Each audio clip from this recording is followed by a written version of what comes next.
Hello, Rune Scholar, wherever and whenever you are. I'm the modern Erilar. In our last episode, we learned that runes were a tool to capture the spoken language of multiple Germanic-speaking peoples, that the word rune means both a letter and a secret, and that the god Odin gained the knowledge of the runes through sacrifice. But how did mere mortals come to use the runes? Let's discuss what we know about the oldest runic inscriptions. The oldest commonly accepted runic inscriptions are the word harja, harrier or warrior, on the Vimose comb, and that dates from about 150 to 180 CE. The word runias or pester was found on a lance head from Øvre Stabu in Elder, Norway, from approximately 175 CE. There is a potential inscription on a fibula from Meldorf, which dates to about 50 CE, but there's less agreement about this inscription.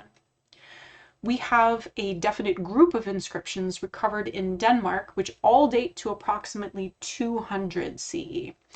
The majority have been recovered from Skåne and Sjælland. Though most of the inscriptions appear on portable objects, the pattern of finds overall indicates that we do not need to assume that they traveled a great distance from the location where they were found. Virtually all runic inscriptions predating 400 of the Common Era are Scandinavian, with only a few inscriptions found in northern Germany and the Gothic regions of Eastern Europe. The majority of texts were added to pre-existing objects like garment fasteners or weapons. The inscriptions are simple. They deal with identity, ownership, weapon names, or scholars simply can't discern their meaning yet. Because many early inscriptions are unintelligible, some scholars assume that they have magico-religious purposes, but this is not the only possible explanation. The runes are an alphabet, meaning that they use one symbol to represent a single sound rather than a full syllable. Scholars generally agree that the alphabetic nature of the runes indicates that they were almost certainly adapted from an existing alphabet in a nearby literate culture and adapted for use with the Germanic language. But who was the source? People used at least 3 Paleo-Hispanic scripts in what is now Spain and Portugal prior to Roman colonization in the 5th to 1st centuries before the Common Era, or BCE. These scripts probably directly derived from Phoenician. They could be read left to right, right to left, or alternating boustrophodon, but most texts remain incomprehensible. Scholars have been able to determine that the symbols represent a semi-syllabary, however, in that it contains 13 signs for vowels and most consonants, but also 3 series of characters that represent full syllables for B, K, and T, plus each of the 5 vowels. So like ba, be, bo, one symbol. This syllabic technique does not appear in Proto-Scandinavian, the language of the earliest runic texts. None of these scripts seem to have been used near Germanic areas, and the gap of more than 100 years between the most recent Iberian inscription and the oldest runes indicates that the Iberian scripts are unlikely as a source for runes. The Celts began minting coins featuring vernacular writing in the 2nd century BCE. Fragments remain of 500 to 600 specimens, and these coins were minted from the 2nd century BCE until the middle of the 1st century CE. The moneyers who designed these coins tended to use local scripts, so there is no pan-Celtic standard or distinctively Celtic script.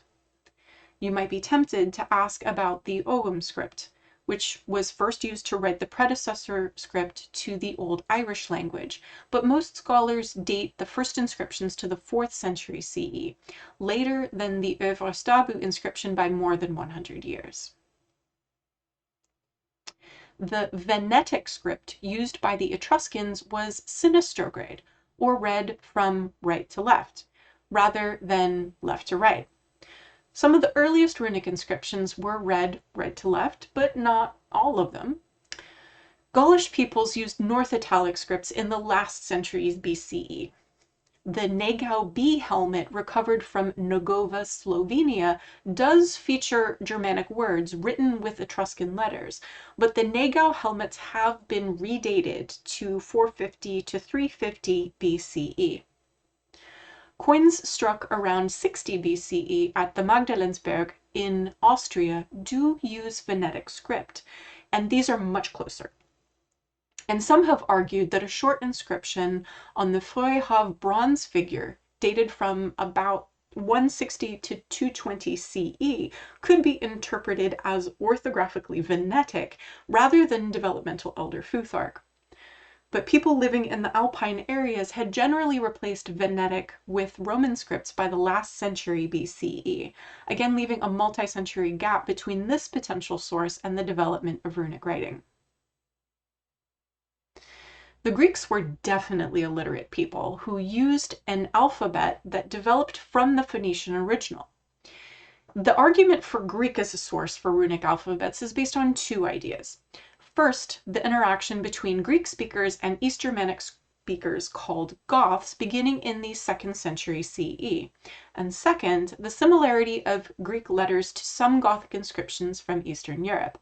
For example, Odal and Omega have a similar shape and sound value, or phonemic value, as do Sowulo and Sigma. Individual city-states seemed to have local variations of certain letters, so we do see a tailed rho that resembles the Raido rune, but this rho fell out of use in the 5th century BCE. Other letters have a similar shape, but the sound value changes. Awaz and P, Wunjo and the tailless rho. We're getting closer. The Gothic alphabet evolved from Greek script for probably 19 of its 27 characters. Another 5 may have Latin influence, and the remaining characters represent added innovations that were specific to the Gothic language. Similar evolutions occurred in Armenian and Glagolitic, the earliest of the Cyrillic scripts, but of these, Gothic is the closest to Greek. It clearly borrows an alphabet from an existing literate culture and adapts some characters for local language. Carl Edlund Anderson tells us, essentially, the Gothic alphabet is exactly what we might expect to have been used by a Germanic-speaking community interested in putting writing to practical purposes. But according to legend, Bishop Wulfula created the Gothic bookhand alphabet in the 4th century CE. This would have been well after the first commonly accepted runic inscriptions, so Wulfula's script could not be the source. The letters of the Gothic alphabet also have names that represent specific words, rather than the abstract names assigned to Greek letters. We know that runes had names that represent specific words as well, like torch or year, but neither Gothic nor runic letter names survive from a text dated earlier than the 8th century of the Common Era. This means that while there may be a relationship between the two scripts, its exact nature is still difficult to determine. The two scripts could have a common ancestor. So what were the Goths in southeastern Europe using prior to Wulfula's bookhand? We have a small number of texts that are probably Gothic, which were all inscribed prior to 400 CE, like the Kowal spearhead from Poland, the Damsdorf Mensching spearhead from Germany, and a spindle whorl from Letcani, Romania. These texts are all very short, but they used Elder Futhark, so early Gothic inscriptions aren't the source for runes if the early Gothic inscriptions are in runes. Roman lettering was present on more than 100 imported goods in Denmark and Gotland starting in the 1st century CE. It appears on tableware like saucepans, ladles, or strainers, on sword blades, on 3 terra sigillata or Samian-ware ceramics, and on thousands of Roman coins. The texts are functional, appearing as maker's marks or markings of the weight of the object. They were applied at the time of manufacture, indicating that they were written by people who were familiar and comfortable with the use of writing for practical purposes, like signing a maker's mark. Some of the names of the makers are Gaulish or Germanic, indicating local origin. These 100 Roman imprints and thousands of Latin coin legends were written at the same time as about 50 runic inscriptions created in Scandinavia during the late Roman Iron Age. So we have both geographic proximity as well as chronological overlap. Most scholars today accept Old Roman cursive, the handwriting of the Roman Empire, as the likeliest alphabet to have been adapted into what became runic Futharks. Of the available contemporary options, it would have been the alphabet with which Germanic-speaking peoples could have had the most contact. Roman cursive was uniform over the geographic reach of the empire, including at the limes, the border areas that saw so much contact between Roman and non-Roman people, where Old Roman cursive was used regularly for both trade and military tasks. We know that children from multiple Germanic noble families crossed that border and spent formative years inside the empire. We regularly recover Roman prestige goods from Danish centers of power, such as that on Sjælland, so we know that Scandinavians valued these foreign luxury items, even if they were only status symbols and not necessarily an expression of a deeper relationship between that particular tribe and Rome. Some of the best examples of Roman cursive finds have been recovered from the site at Vindolanda, a fort of the Roman auxiliary just inside Hadrian's Wall in what is now the UK, but also from Vindonissa in Switzerland and a few other sites. Scholars like Odenstedt, Rausing, and Robertson give us a stroke-by-stroke description of how they believe the construction of Old Roman cursive letters was adapted by Germanic speakers into runes. More potential parallels exist between Old Roman cursive and rune staves than for any other potential alphabetic source, at about 18 examples shown here at the bottom, especially if you view the shapes of the letters from the point of view of the medium into which the letters are inscribed. Old Roman cursive was used for writing on receptive or plastic surfaces like papyrus or on wax tablets. Because the runes were most frequently carved on harder surfaces during this period, like wood, the simple act of carving would have required the use of more straight lines than curves. For example, if we think about the stroke order that we receive from Odenstedt, Rausing, etc., to draw an F, we would have a downward stroke and then 2 branches coming off of it, just like we would write a fehu with a downward stroke and 2 branches coming off of it, but at an angle.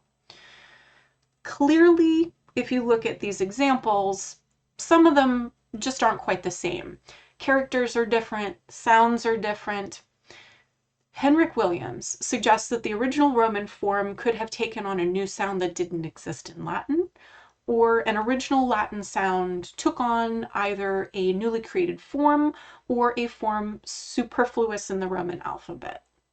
So for example, the TH sound isn't present in Latin, so the Futhark adapted the Latin D character into this character. And this creates a gap for the D sound, which was then represented by dagas.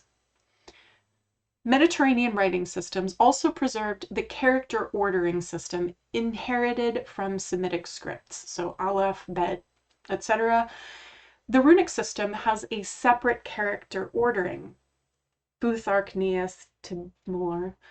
So far, Old Roman cursive is the best alphabet that we can point to as inspiration for the Futhark. So why deviate from an existing alphabet that already facilitates a means of recording and long-distance communication. We have arguments for and against, but those deviations from an existing alphabet we'll learn more about in our next episode. Thank you for reading the runes with me, the Modern Erilar.